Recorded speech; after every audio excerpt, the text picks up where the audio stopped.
বনে এক শিয়াল ছিল।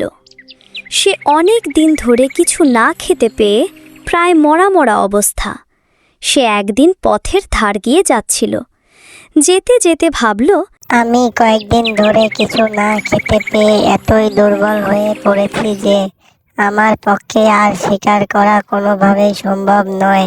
এমনিতেই শিকারগুলো খুব চালাক হয়ে গেছে আজকাল, আর আমি এই দুর্বল শরীর নিয়ে কিভাবে ধরবো? এই ভাবছিল আর মন ভার করে হাঁটছিল। হাঁটতে হাঁটতে তার নাকে এলো খাবারের গন্ধ। সে যতটা সম্ভব ছুটে গেল গন্ধটা যেখান থেকে আসছে। গিয়ে দেখে একটা গাছের কোটরের মধ্যে অনেকগুলো খাবার রাখা আছে। শিয়াল আশেপাশে তাকিয়ে দেখল দুটি রাখাল মাঠে গরু চড়াচ্ছে। সে বুঝতে পারল খাবারগুলো রাখালদের। কিন্তু শিয়ালের পেটে তখন খুব খিদে। আরও খাবারের গন্ধে আরও খিদে বহুগুণ বেড়ে গিয়েছে। তাই কোনো কিছু চিন্তা না করে খুব দ্রুত সব খাবার খেয়ে ফেলল। আর খেতে খেতে শিয়ালের পেট মোটা ঢোল হয়ে গেল। বন্ধুরা, পার্ট 2 দেখতে চাইলে ভিডিওতে লাইক দিয়ে চ্যানেলটি সাবস্ক্রাইব করে রাখো।